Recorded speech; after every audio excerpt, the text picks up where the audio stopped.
Hello and welcome and thank you to Roofless in Colloquium.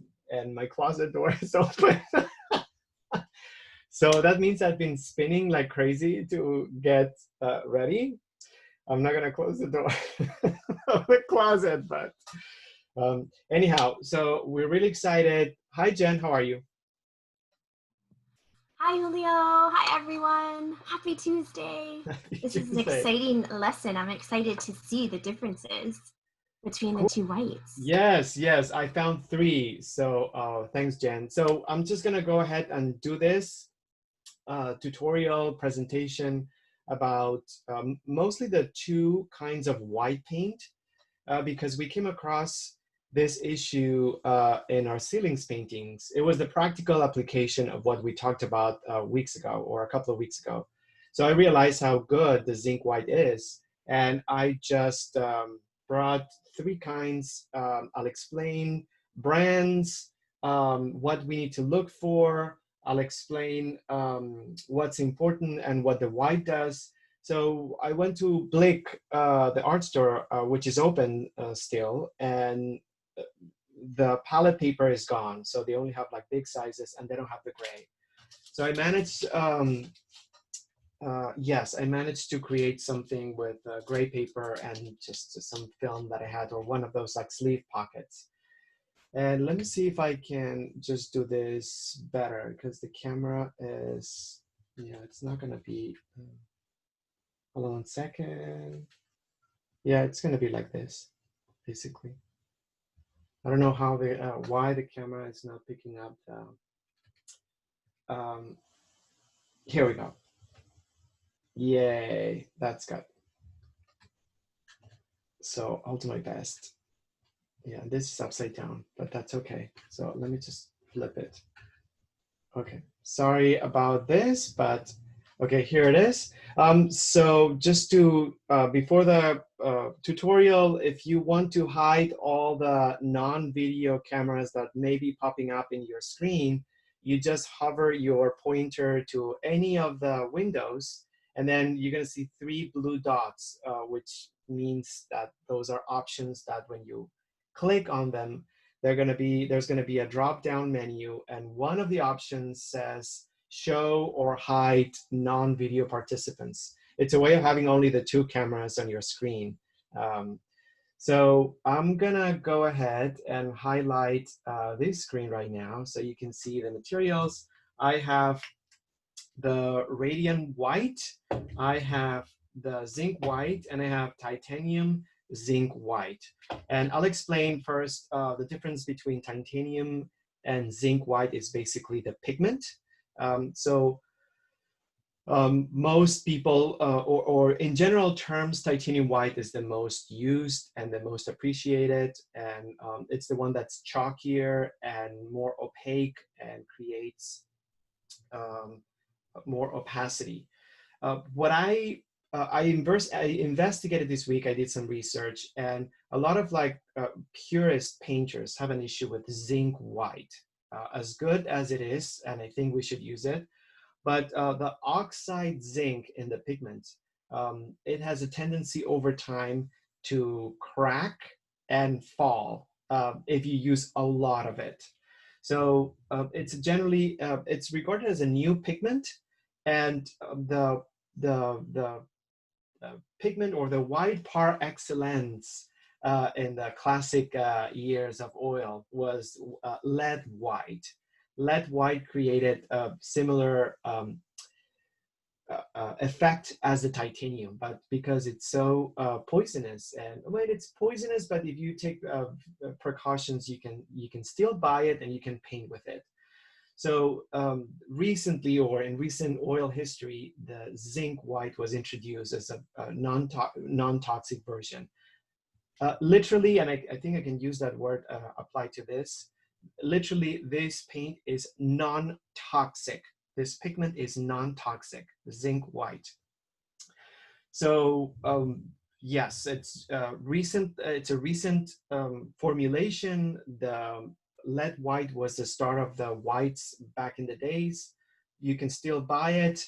but people go to titanium white to create a similar effect. There's another white that I don't have here. It's called flake white. And it also is a new formulation that tries to capture the same effects as lead white. So on the side of each of the tubes, regardless of the brand, you'll have the actual number of the pigments. And I don't know if I can just show you this. It's not going to show, but maybe it is. It's not going to show. Anyhow, so the zinc white pigment is PW4. PW4.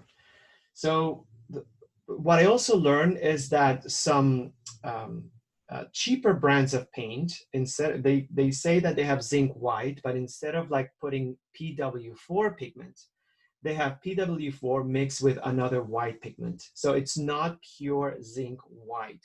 So what you want to look for when you buy zinc white is to go on the side or the label of your tube and find out if it's PW4, and then you'll know that it's strictly zinc oxide mixed with carrier. And the carrier here is linseed oil, safflower oil, right? Yeah, it's so small and my eyes are like not good. Yeah, safflower oil with PW4. This is actually very good. And we talked about Utrecht being a good student brand for oils, that it's not as expensive as Gamblin or as costly, because Gamblin is not expensive, but they make, it's from Blick, and they make good good pigments. Generally, I mean, they're not excellent, but I have a few and I love them. So the radiant white right here that we ended up using, it has the PW4 and it has a different carrier, and the carrier is poppy seed oil. I think, no, sunflower. Yeah, safflower oil. So safflower oil. So the difference is between safflower oil and linseed oil is that safflower oil, it's lighter. So linseed oil is a little bit more yellow. So the radiant white, it's really titanium white with a different carrier, and they called it radiant white, the brand Gamblin, just to come up with a different name.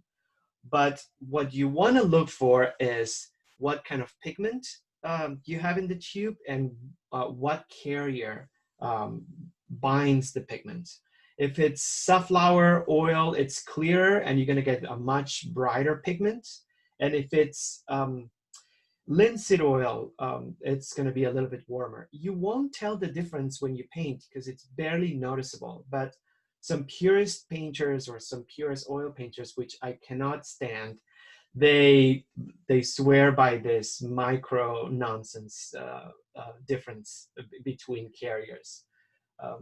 So the other white that I have that I didn't know I had, it's titanium zinc white. And this one has PW4 and PW0 or something. So Jen, if you can, because I cannot, and I cannot use a magnifying glass.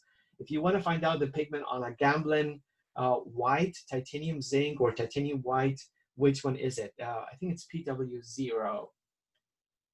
Sure. Okay, yeah, so the label. So I'm just gonna start with the radiant white, and I'm just gonna bring, I'm gonna see which color should I bring. I'm gonna bring a primary, and I'm gonna make a tint. So I'll bring the red, a little bit of red.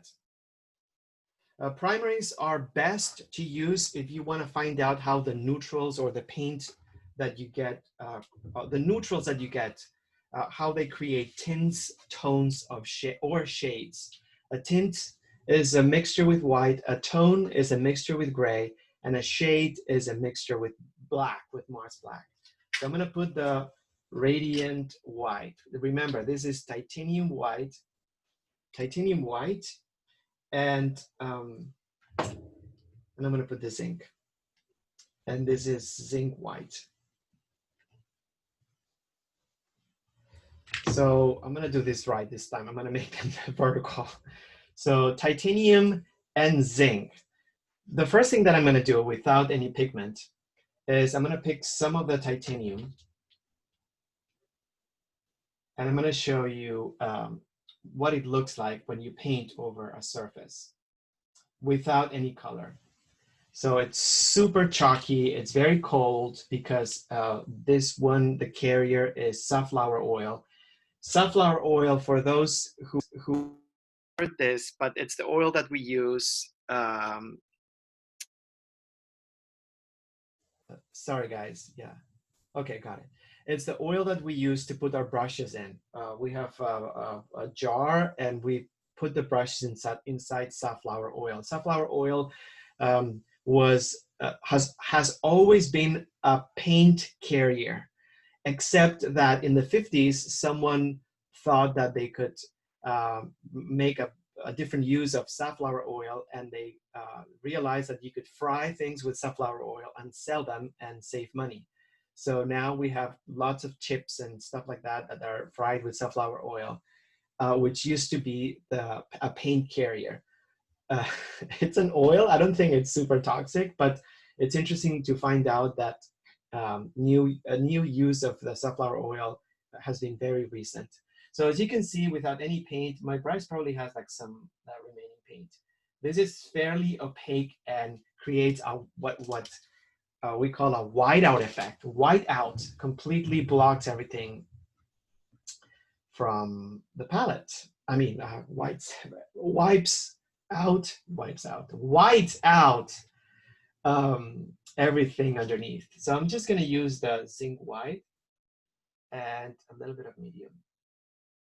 Well, okay. And you can tell just by doing that, and that's why I wanted the gray without any color, how the zinc white, it's much more transparent. And in regards of temperature, it looks the same, but to the naked eye, the way I'm looking at it right now, it's slightly warmer. You can barely tell this. But this is the most important feature of the zinc white. It's transparency.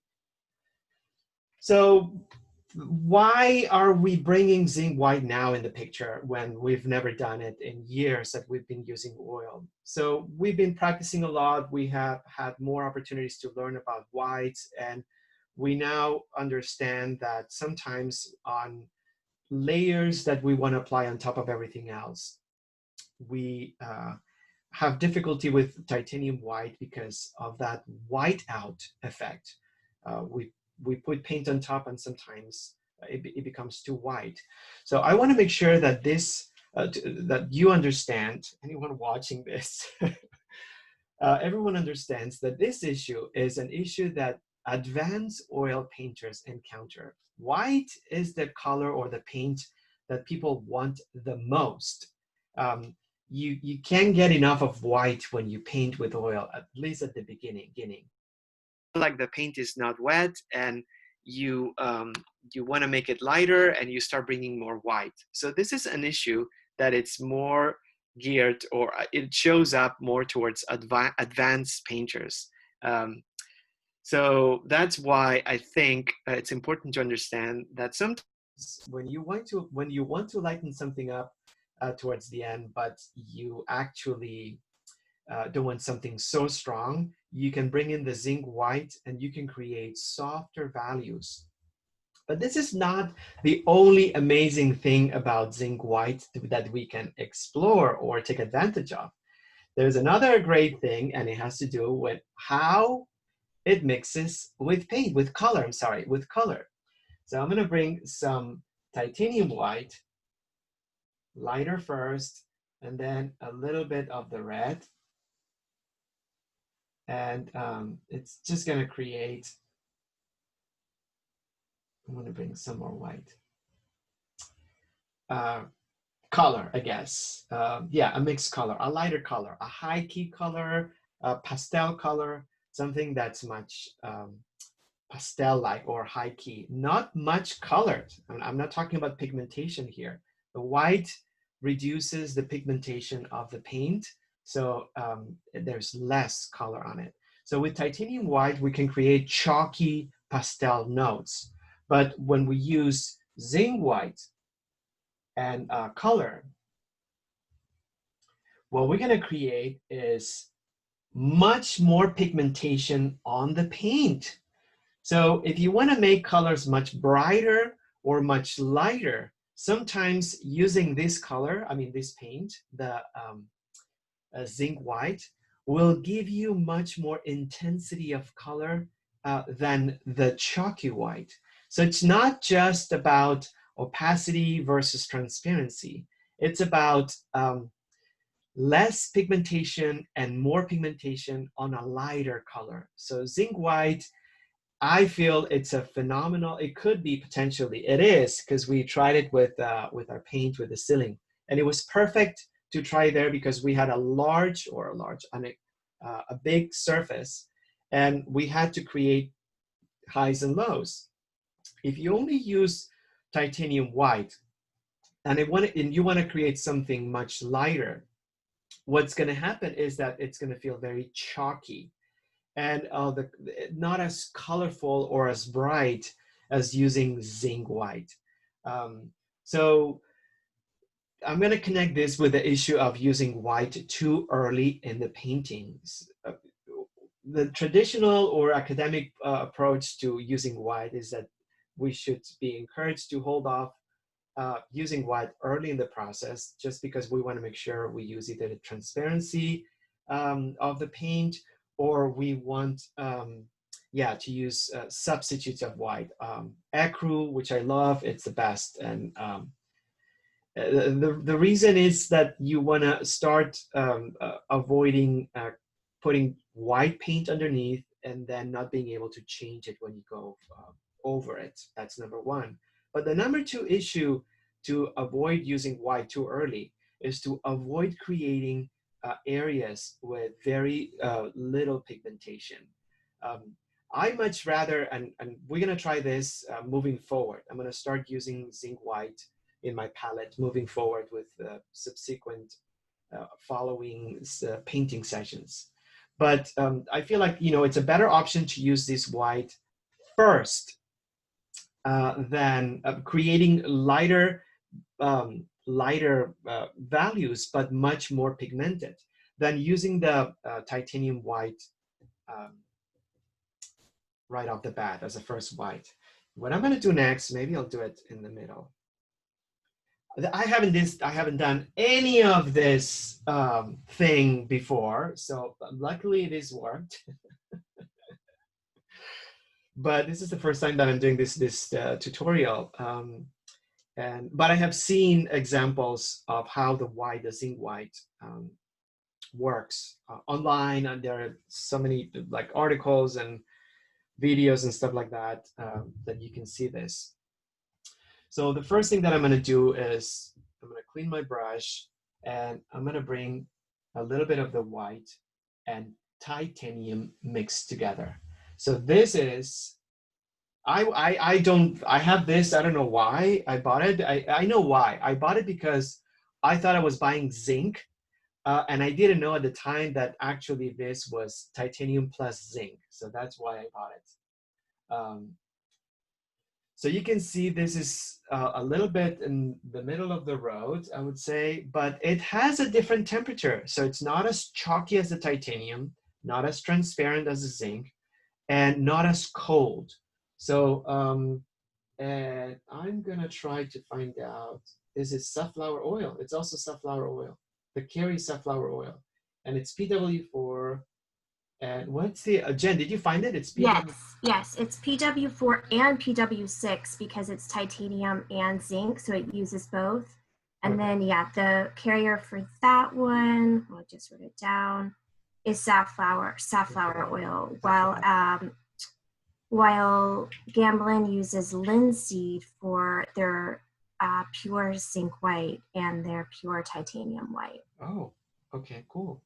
Awesome, perfect. Yeah, so just so you know, which is very helpful, it doesn't matter which brand of oil you end up getting, you will see this pigment in the label. So sometimes when things get very confusing, you can pull a tube of one brand and pull a tube of the other brand, look on the label and find out which one has this. I mean, if the pigment isn't the same in both, and which carrier do they use? Because that is the same. That's the same for all the brands. So yeah, this is a little bit warmer. I feel it may be my brush. I'm not using a brand new brush for this, but it may be the brush. So I'm using titanium plus zinc and a little bit of the red.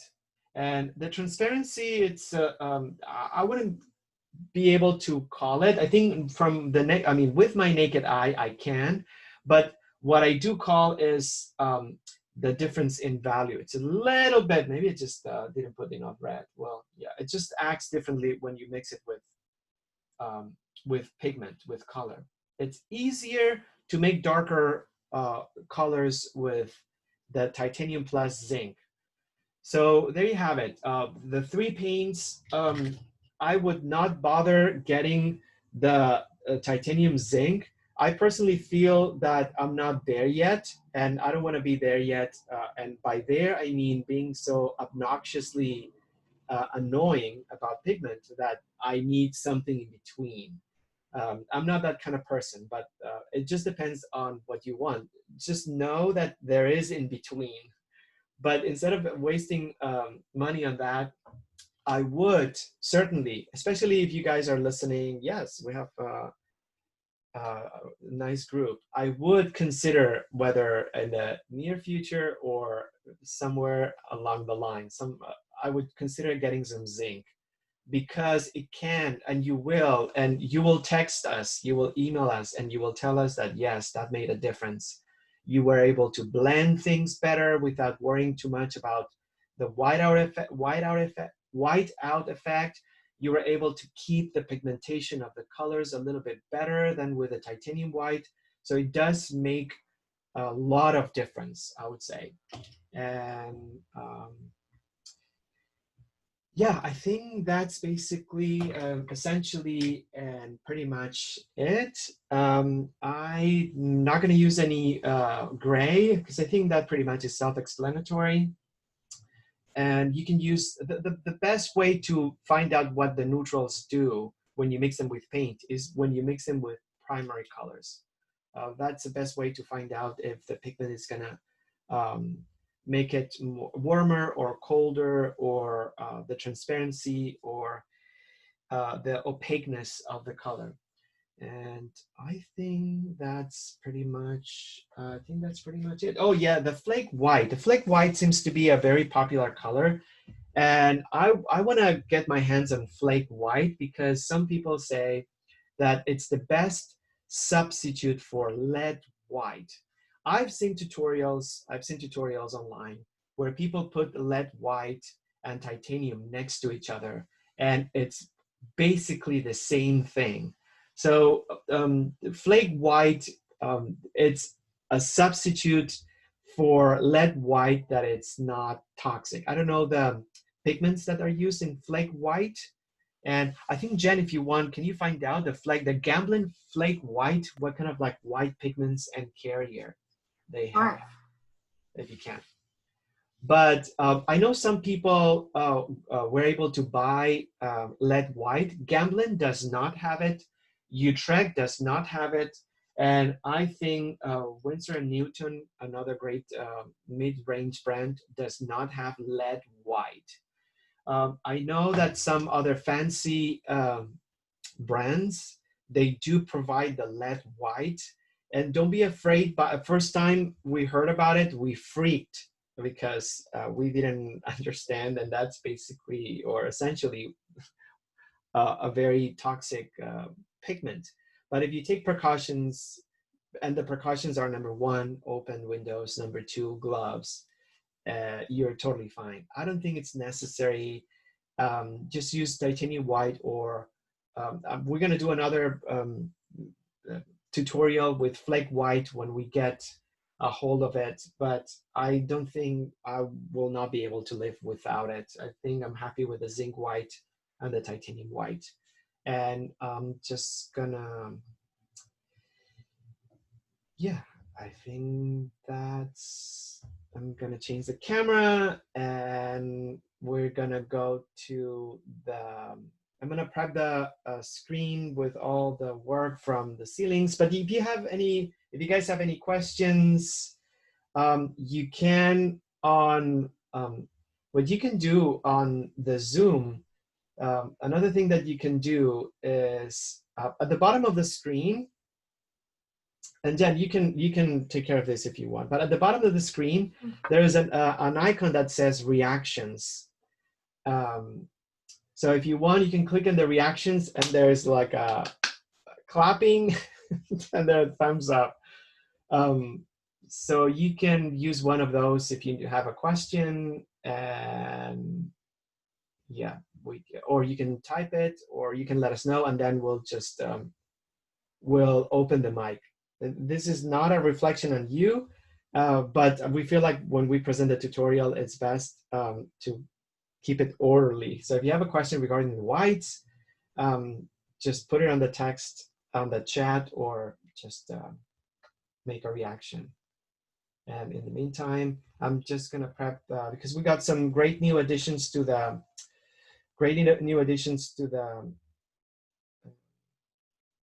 let me see if I can find it. To the ceilings. I love those paintings, everyone. They're so incredible. Well done, so different and unique. And here we go. And the first one that I'm gonna talk about, yeah, for sure. And I'm just gonna I'm gonna share the screen. Sorry about this little lapse. But share screen, here we go. Farrell, if you're here, this painting is absolutely phenomenal. I know you didn't have time to be here for the feedback. I have to say, and I don't care, I'm gonna say. I'm here, Julio, just so you know. Okay, yeah. And Julio, I actually just uploaded one earlier today. There's one that's has Farrell's name on it, and then it says 721. Is this one? Yes. Yeah, that's the one. There you go. Okay. I was gonna say that I'm infatuated, mesmerized, enchanted by your orchid painting, Carol. I think it's something else. It's an extraordinary painting. So I just want to thank you for painting, number one. I don't care if you join us or not, but from the very beginning, I do care. I'm sorry, I do care. But from the beginning to the orchid painting, I don't know, it looks incredible. And I'm very excited every time you paint something to see what you do. And this is a great example. The image is incredible. The color palette, I think it's exquisite. Compositionally, it's very interesting because you're playing with ceiling, with walls, and double ceiling, and also architectural references. And there is the frame of the first window. There's an arch. It's so rich in its simplicity. It's so complex and layer and sophisticated. So compositionally, that alone, to me, it's so strong that it doesn't need, I don't need anything else, or nothing comes forward in that sense. I mean, we can go over values and saturation because on the photograph, things are a little bit more muted in regards of color. But I don't think that's something you should absolutely change, because I feel like your color palette is very similar to the palettes that I've seen from you before. So this clearly is a signature, and I do not think that it needs it needs to be changed. I just I just feel like I mean, I saw what I liked about I'm very lucky. I live in one of these Spanish Revival houses, and so the ceilings in each of the rooms are very unique. But unlike the orchid paint, and I liked it almost like a sort of if you think about it more like flattened, just kind of like, I just liked the different planes and stuff. But I was wondering whether you felt that the lack of central focus was a problem in relative to, say, the orchid painting. So that's, yeah. So what I'm going to say is this, now that I'm looking at, I think like the depth of the painting is what's really important. The fact that, you know, there's one room and then there's another room. And I feel like in that sense, I mean, I'm being forensic in my analysis. I just feel like the color in the other room, it's so bright that it may feel less of a perspective, a special depth, as it could potentially have. So from color, the way color acts on perspective, the further away from us, generally speaking, depending on the light, the less of a saturation. So for me, this is something special because it's indoor and it's not um, super bright on top. I mean, the outdoor light is not reflecting on the surface. There's a sense of that other room being a little bit more in penumbra, a softer light. So if you wanted to consider something like that, I would just the pink making it a little bit less of saturated. Um, but um, you notice it here, it's a little bit more on the gray section. And I noticed that is this an arch or is it just Yes, a it frame? is. It's an arch. So That's there's actually the arch from my toilet. oh, but is it like a built-in on the wall or is it just kind of, Yes, yes. it's built And in? so that there's another layer of depth that Oh, that wow. other thing represents. Yeah.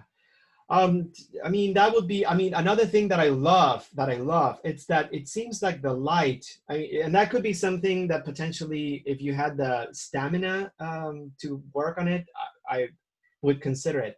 I like the fact that the light coming from the outside, it shows that it's going through a glass that acts almost as a prism, and fractions the light into almost like a rainbow. I don't know if you can see that, but I mean, it's very subtle, but it's the light's definitely not direct. It's like through a glass and a sea cold and warm. So if you wanted to consider that, oops, sorry, that's like on your painting. I think it's this Yes, one. yes, right. So it could potentially, you know, bring a next level of development and sophistication because it's closer. Because the central, I mean, one of the architecture is obviously the main focus, but light, it's also the protagonist in this painting. So anything that's related to light, and which means values, um, if you want to consider, or if you think it's worth developing, create more of a blending, for example, create more distinctions between um, rooms. And you can do this test, Farrell. You can just use the photograph and on your phone, turn it black and white and see if there's any difference between both images, your painting and the photograph. See if there are any differences between the quality of the value, because that will inform you that you may want to consider creating that pink a little bit more of desaturated. Yeah, good point. And actually, in terms of your whites, this was a really good exercise for me. I mean, one of the things that I really enjoyed about it, and I probably went overboard, but that's okay, was, you know, really kind of looking into the wall and seeing like all the variations of, you know, within that wall space. But I actually had from long ago, from 2 years ago, the combination of the zinc and the titanium white. Oh. And when I used it, it didn't really work very well for what I needed to do. I found that like the regular using the titanium, which the denser, was much more effective. And every time I would use the combination, I wasn't getting the oomph that I needed. Yeah, well, if you want oomph, then titanium will just give you that. And if you want a veiled, frosty look, then the zinc will give you that. So it's a different function. Trying to make the zinc work like titanium is what frustrated me, because I didn't understand the whites, and I thought, okay, so this has different names, but I had no idea. So I'm just going to use white. And then I was frustrated. This white is not white enough. What is this nonsense? I thought it was cheap, and I didn't understand the function. But now I know that if I want to do a glaze, if I want to do a transition, or if I want to blend something without affecting the color too much, then I can use the zinc, and I could, and I did it with a session last week, and I found that I could blend, I could create soft edges without altering the color too much or creating whiteout. So that was my learning curve. It took me years, but it doesn't matter how long it takes, right? And you know, it's just It's a what matters is practice. we get there. It's a practice. Yeah. It's a But yeah, journey. just wanted to acknowledge. I know that you've done just a few sessions. I wanted to acknowledge not only that you came back, but also you are an extraordinary painter, and I only see better and better things coming out of you. So I really appreciate that you're doing it and you're sharing it. It inspires me. So thank you. Well, you inspire me too, Julio. So, thanks. Oh, well, thanks. I'm gonna move to the next any session, no, not really, anyone, because we talked about, oh yeah, I'm just gonna briefly mention Dina's work, because it just went to the next planet, Dina. So we went over some of the um, suggestions. This was a very beautiful composition of the image, but we talked about what you encounter in the process and the frustration that you felt at the very end about the hand, and what we could do to not resolve, but overcome or dodge or move forward. What you did was extraordinary, Dina, extraordinary. In its simplicity, it's more than what I expected. When I saw the painting, I recognized the areas where you worked on, and then the things that you considered and you added. And sometimes by experience, I may say something that I think may work, and it pleases me that it does. But this blew me away. I mean, I didn't expect this to have that much of an effect. You know, the shadow now looks like a shadow. The hand now looks like it's not close to the wall, or the ceiling, I'm sorry. It's far away from the ceiling because it's a little bit lighter than the harder shadow of the lamp. So by creating the same temperature but different value, you're informing of so much, you know, further away from the ceiling. I don't know, it just feels, it has such a great sense of space without any vanishing lines. And then the way you painted the shape or the form of the glass on the light, it's just fantastic. Thank you. Thank you for the suggestions. I had a hard time with this. And, you know, I appreciate your demonstration of the two different whites, because I had that issue with my our potted vegetable, because, you know, every time I wanted to lighten the green, if you use the titanium white, then I was getting chalkiness, and the same thing with some of my other paintings. So this one was okay. It took a little bit of time, and I was getting frustrated. You know, I was so determined to try and to take your suggestions and do the best I can. And before I knew it, each hour was going another hour and another hour and another hour and another hour. And I go, but that's okay, because you can't rush things, and that's how you get. You grow. Yeah. I won't say better, because I'm humbled by when you see that it's better. Well, I am humbled that you actually took the time, and I feel honored that you did, because one thing is to sort of like talk about it, but I know how much work it takes to get back on your seat and then get your brushes back again. I know that it's a monumental task. So it was worth every effort and every second you invested, because it's a phenomenal painting. There's this contemporary painter. I don't know how to pronounce his name. Luc Tuymans. Jen, if you want to find out, Luc, and then Tuymans, Tuyman. How to say it? I think it's Luke.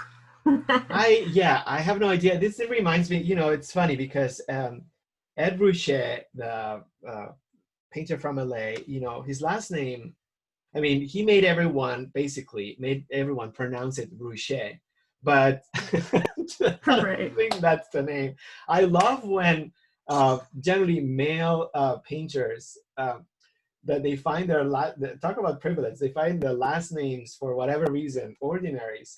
They come up with this pronunciations, and I'm totally now being prejudiced because I don't know. Anyhow, Dina, Luc Tuymans, or Lect, whatever his name is, I love him. I love his work. I love his work. I don't know him, and maybe God knows what kind of person he is in real life. But I love his work. He's representational, and he paints using observation, and his color palette's very cold, and he's very famous, and he is commercially incredibly successful. His work goes for hundreds of thousands of dollars, and yeah, I love his work just because it's a contemporary artist doing representational stuff.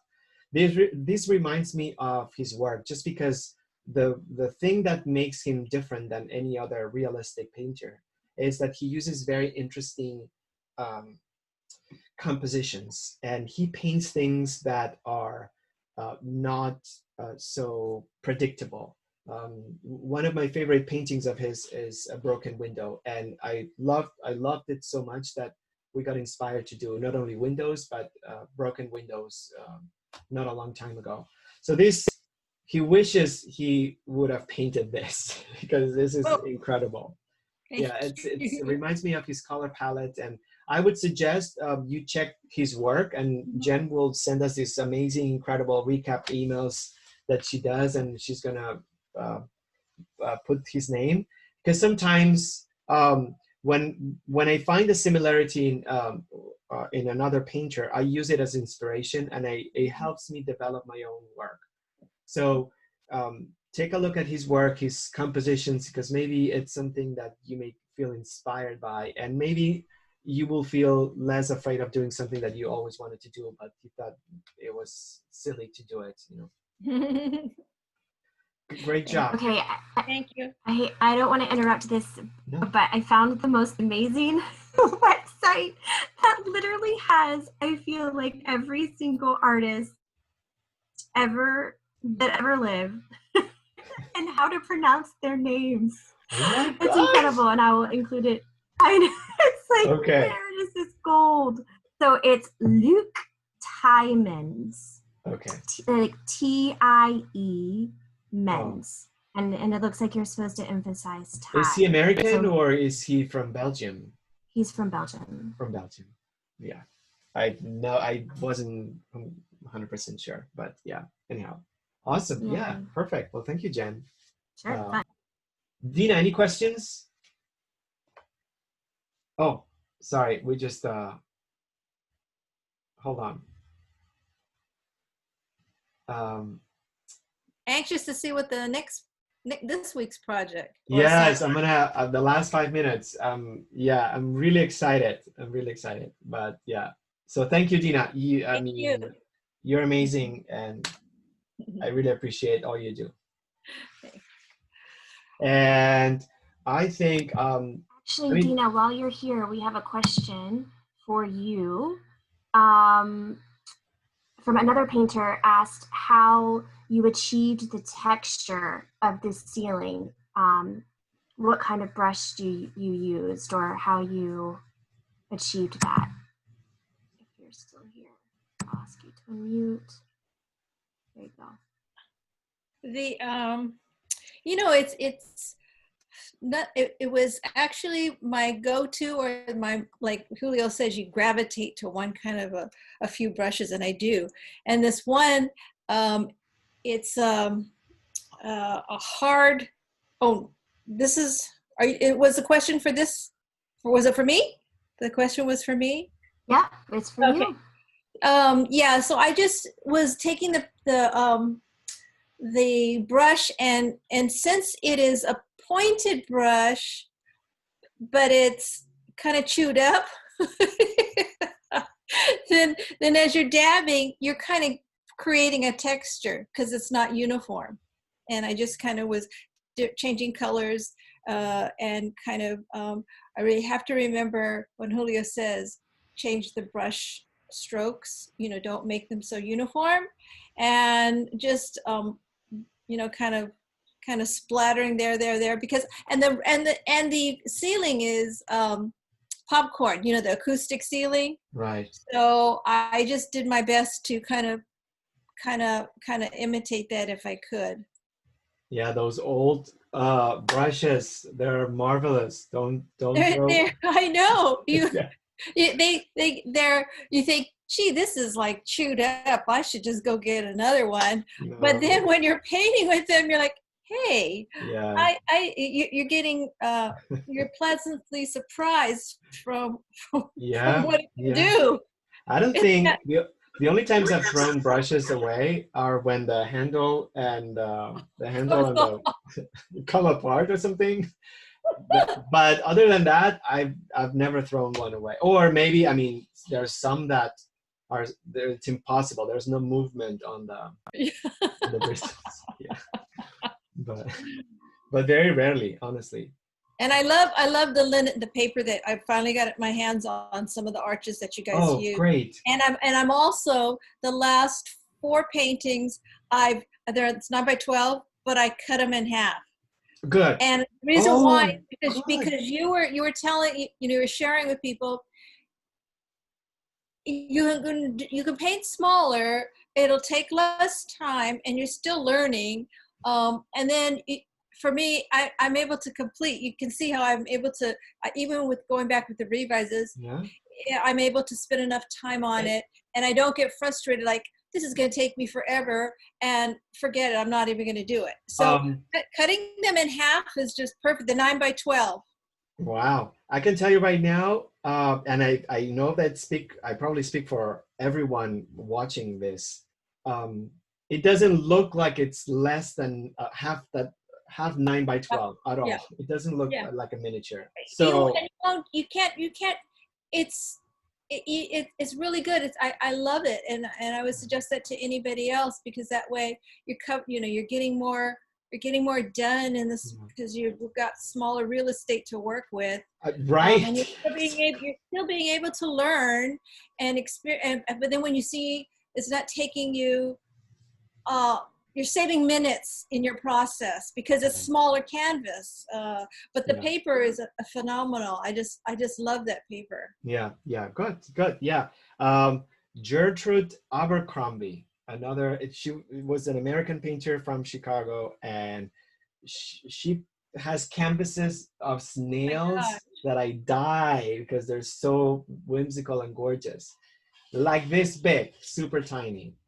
She painted really small and also big, but yeah, you can do a lot of things. I'm gonna move to the next. So Lois, wow! Thank you so much for working on it. You had a labyrinth on your lap. That was an ambitious. It's a nutty composition. That's a challenge. I kept it like quiet, but that was a big challenge. And I'm opening my mouth now because you worked on it, and this looks fantastic. And you were able to pull it off. And I absolutely love this painting. I love this painting because it's so unpredictable. I love the palette. And I think what you did really created that sense of the space and that pyramid-like and the drapery and the source of light. You're done. I have nothing to say. I'm doing just a little bit more. I'm working on it this morning, just a little bit more darks, a little bit more lights. Do you know what I mean? Okay, Actually just distinguishing, not being wishy-washy about them. I see, like when I'm looking at it now on the phone, on the computer, and I can see, I feel like I just wanted like that John Singer Sargent where he's so confident of where the light hits. It's just a brush stroke. Don't we all want that? So I let it dry for a week, and now I'm just coming back with I did the translucent white to smooth it out a little, to give it more the curtainy, fabricy. And then now I'm trying to go back with the titanium white for the John Singer swooshes and a little bit of dark. And that's it. And I'm not going to touch it. Good. Yeah. No, I mean, uh, of course, I mean, the more we work on the paintings, the more we're going to see. So sometimes I debate and I say, do I really want to get into this and moving forward? Or do I I want to save my know. energy and then apply everything I've learned and experienced to the next painting? So Right, right. yeah, you have Good to point. gauge because when I did spend a lot of time on a painting, then I feel spent creatively and physically. So I feel I have very little energy for the next painting. That's me. So um, I need a break. So when I spend days on a painting, then I need days before I start something else. So see how you feel. I think this series, you guys, everyone, it's worth spending as much time as you can because it's so cool. It's so modern. It's so contemporary and unpredictable, and you know, all the adjectives that I feel like it's totally worth continuing. It's incredible. So, Cool. and in Okay. that Thanks, sense, guys. yeah, perfect. Yeah. So notice that it's a little bit darker. The scene is a little bit darker. So if you want it, I mean, I like that you brighten it up, but if you want to work on it and then you feel like you want to go down the rabbit hole, just notice that, you know, there is especially what I would say, especially the area that has more wall, it's the bottom. So you have a lot of you could create more of a vignette effect, meaning like darker around the corners and maybe on this corner right here to create even more of a sense of depth. Um, Oh, yeah, yeah, yeah. yeah, Good point. yeah. I mean, you don't have to, but if you wanted to consider that, yeah. Right. And yeah, Julie, thank you. You left in a very good place. Let me see if I can pull it. Yeah. Oh my gosh! Stop! Amazing. Well I just done. took some of your advice. Oh, it's brilliant. I mean, look, I'm stuttering. It's brilliant. Well done. I think whatever work that you added to the final stage after the session, it really took the painting to the next level. I love the darkness. I like the blue not being as dark. I remember it. I like the corner, and I love the way you created texture. You use graphite or charcoal? Yeah, I ended up just doing it with the graphite Yeah. stick. Yeah, I just think it's perfect. I like the slight warmth also, not only on these uh, what do you call The beam. the beam? Thanks. Yeah. And also right here, it's a little bit warmer on this part of the beam. So I think that's wonderful, and I like the distinction of temperature also on the outside. Um, I think Yeah, it's incredible, and I think the same as I said to everyone. For me, this would probably rank as one of the best series conceptually and visually, just because it's so weird that we just painted our ceilings. It doesn't feel like what a traditional plein painter would do, and that's why I love it so much because it's playful and it's daring, it's unapologetic, and I love anything architectural as well. So I feel like it's a way of tackling architecture without being predictable about a corner or a chair or a window, which we've done, and I love those paintings. But for this, or with this, I just think we did something extraordinary. And how much more time did you spend? Were you frustrated? Were you happier? Oh, I just spent maybe 45 minutes more. Yeah. You know, I looked more carefully at the photo again, and I saw that there was that spill of light coming in the inside out the window. If you look carefully at the photo, you realize Oh, there's that yeah. glare right there, which I Yeah. hadn't seen when I was painting originally. Mm. And it reads kind of, the whole painting reads much more gray than white, which is surprising to me because the house actually is so white. Right. But I guess I just went with it. I mean, the photograph of my painting makes the blacks look pretty dark. I'm still not happy with the first, the wall to ceiling darkness is still too deep, right? Up on the right. All right. No, not there. I'm Oh. thinking the white wall above the window to the white here. right there. I think that black is just too deep. I mean, It I is. see what you're saying because I feel I couldn't. Let me just bring that in the photograph. Sorry. Picture is up there. Yeah. No, that's my Yeah. first I mean, one. I see what you're saying. Yeah, probably because otherwise I would just like. I mean, again, being a forensic detective here, you don't have to do anything. But since you pointed it out, so the effect that you have right now is almost as there's water damage on that corner because it's so dark Right. and so contained that it feels almost like moldy. So this reads sort of like softer. There's intensity, but it kind of like fades and it's not as concentrated. So I would agree with you if you wanted to, in the future, you don't have to do it. Save your energy if you're done because the painting looks extraordinary. But if you wanted to, yeah, so that variation and softness and lightness will make it look less like a watermark or a mark and more like the light being playful in that corner. Well, I'm wondering if this plays right into your workshop today, that if I find a zinc white, if I could layer that on top, and that might reduce the depth of the darkness. If you do, then I want you to text me and tell me what you thought, because it will, at least for me, it did make a huge difference. Huge difference. Because I found it so difficult to find a balance between grays on the ceiling. I was either going too bright with a white and then having to buff it, and then it would change the rest of the grays, or too dark, and then it wouldn't read like a integrated shadow. It was really hard. Every time it created a value, it didn't match. But with the transparency of the zinc, I felt I was more on solid ground to make decisions. It helped me a lot. But I had to do both, use both the zinc and the titanium, because sometimes I needed the white to really pop and the zinc didn't do it.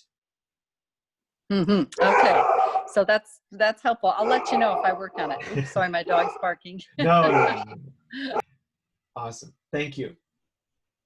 And I know Sarah sent another. This is not the latest. Jen, can you help me find out if we can upload Sarah's latest? I will do it right this instant. Okay. In the meantime, I believe, let me see if Claire is on. Yeah, that would be, and for everyone else, and I'm gonna introduce the assignment for Friday before I talk about Sarah's painting, and that will be the last painting I'm gonna talk about today, if that's okay.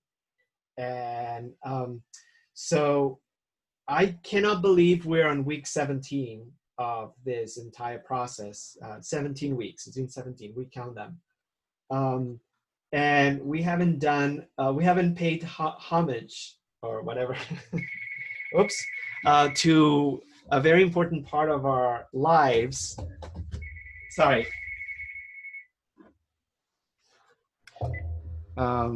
This is totally unacceptable. So we're going to do portraits of our pets. We're going to do portraits of our pets because I feel like they've been part of our experience, but we haven't truly really dedicated a session to feature them. They've been popping up and showing up in the chairs, the windows and the chairs. So they've been there, but I feel like for Friday, we're gonna take pictures of our pets and we're gonna just do a portrait. It's gonna be a classic pet portrait. If you don't have a pet, but you had a pet, it could be current or it could be from the past. If you're not a pet parent, you can reach out to friends or family who are, and maybe ask them to take a picture of their pets, and then you do a portrait for them or to keep. Doesn't have to be just a cat or a dog. It could be furry or feathery or slimy or whatever skin texture, whatever size. But yeah, that will be it. We'll work off of a photograph, obviously, and we'll just do a portrait of our animals, whether we have them with us, we had them in the past, or we know someone who has one that we like, or I think pretty much all of us may have an experience with that. And if not, I'll give you photos of pets. But anyhow, so that's the assignment. And yes, let me do a refresh, Jen. Yes, it should be there. Okay. Someone can definitely do my pet. He's really cute and he just turned 10. Good. Yeah, perfect. Yeah, I think it's time. I don't know. We're going to talk about this in a different session, maybe during Friday. But my question, I'm going to ask you, Jen, and just you. Have you noticed any differences in the routine of your pet's daily life compared to before? Yeah, well, what's funny, we would laugh so much because our pet, obviously loves us, wants to be a part of the family unit all the time. Whenever we would leave, he would go to the door, that sort of thing. And then in probably like May, if we would leave, we started to notice that he stayed put. He was like, thank God, get out of here. I need some space. Yeah, I think y'all. I'm curious.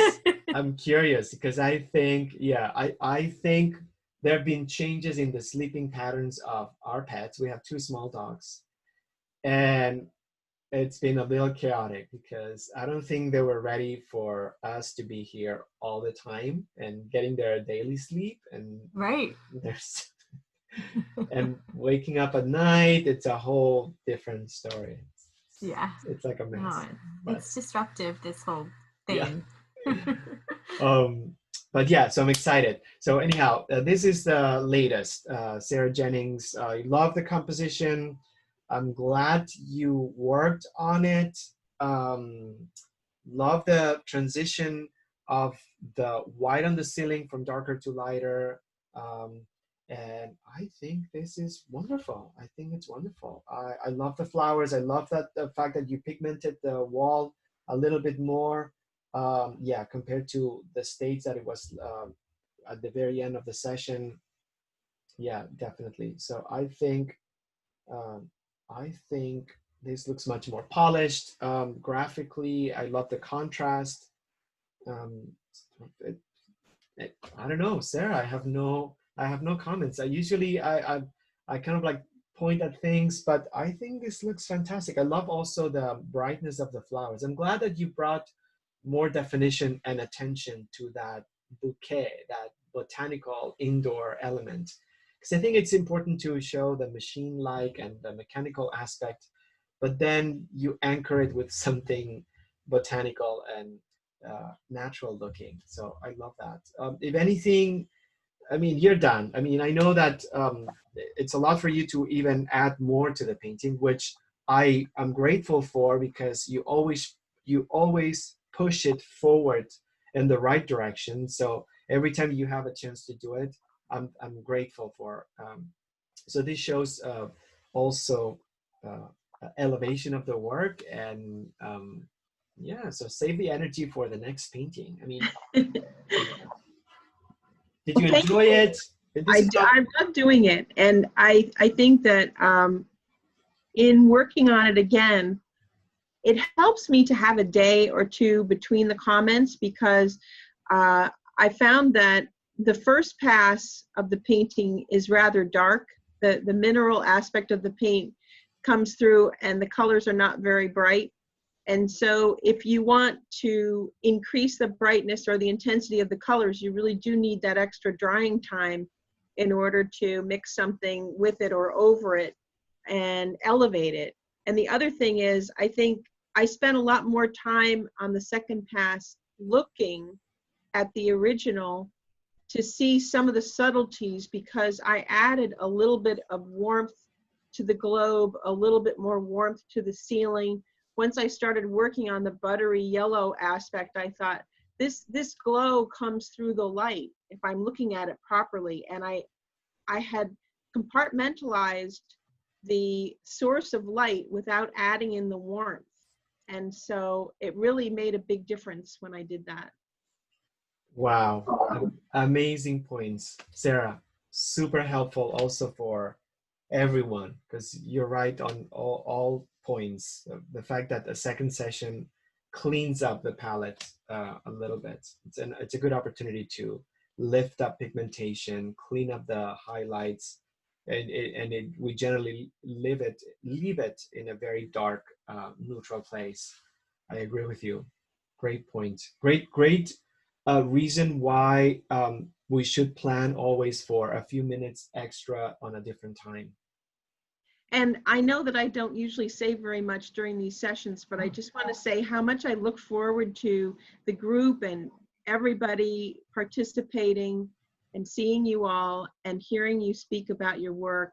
It's one of the highlights of my week, and also it's really helped me get through this. So thank you. Oh, Sarah, we feel exactly the same. Yeah, this is what keeps us sane. So yeah, well, thank you. Yeah, it's exquisite, excellent, fantastic, and I'm gonna add it to the newsletter because on next week, I think I want to give one more week. I used to put when I send out the pictures of the work, I used to put the work of the same week in the newsletter, and then I realized that just because I wanted to make people jealous, but then I realized that sometimes having a lag of a couple of weeks or 3 weeks, it's good because some people want to work on the paintings and they look much more elevated. So I think this week I'm going to put the masks from 2 weeks ago, and then we're just going to keep that 2-week lag. But yeah, this is it. Done, exquisite, fantastic, and we'll share it on our social media because people need to see our work. They need to see our work. So on that note, thanks so much, Jen. Any comments, any observations? We just, Claire said that she's here. She hasn't updated anything, I think, since your last comment, but I'm not sure. Yeah, Claire, this is one of my favorite paintings of yours. Thank you for painting it. I absolutely love it. I love that you added all the touch-ups. It's just phenomenal. And I love it because it's simple and it's not pretending to be anything. It's just what it is. And in that simplicity, it has power. So to me, conceptually, I just feel like this is a very strong painting. Because I love that your points of view are in landscapes and architectural stuff. They're sort of like unique, and you try to create something different. But for me, the simplicity of this, yeah, don't touch it. It's done, finished, next. Fantastic work. Don't sell it, keep it, or sell it for something substantial if someone wants to buy it, because people are going to be curious about these paintings.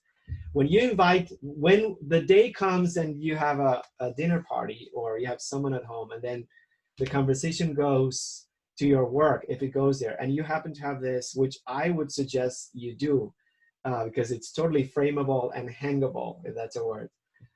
This is a conversation piece. This is something that would stop people and say, what is this painting? Because I imagine myself and in someone's house and then seeing pretty landscapes and portraits and stuff, and then this, and my eye and attention would go there and say, what is this?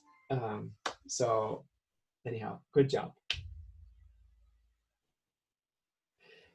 And on that note, sorry about that. I thought I no, had it's okay. Claire, but now she says she's muted again. Hold on 1 second. Okay, there you go, Claire. Thanks, Claire. I don't know. I'm pushing unmute on my side, babe. I don't know what's going on. It's okay. Yeah. Oh, I think we just lost her. Okay. Oh, I don't know.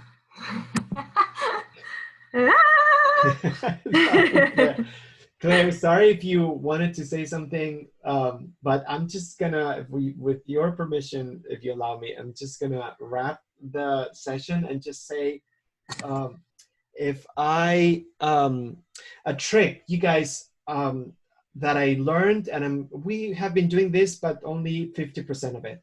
So what do you do with your paint when it's done? and when you finish with the palette and you're ready for the next week. So I would honestly, we would honestly encourage you to collect the paint and put it in a small jar or a big jar. Start collecting your leftover paint. I'm unmuted now. Oh, Claire, thank you. I just wanted to thank you, and I hope that was a good observation.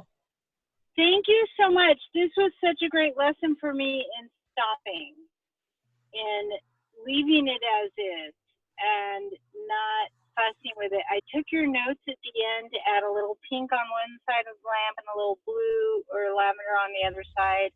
I didn't want to mess anymore with the shadow on the ceiling because I had already gone back and forth with it so much.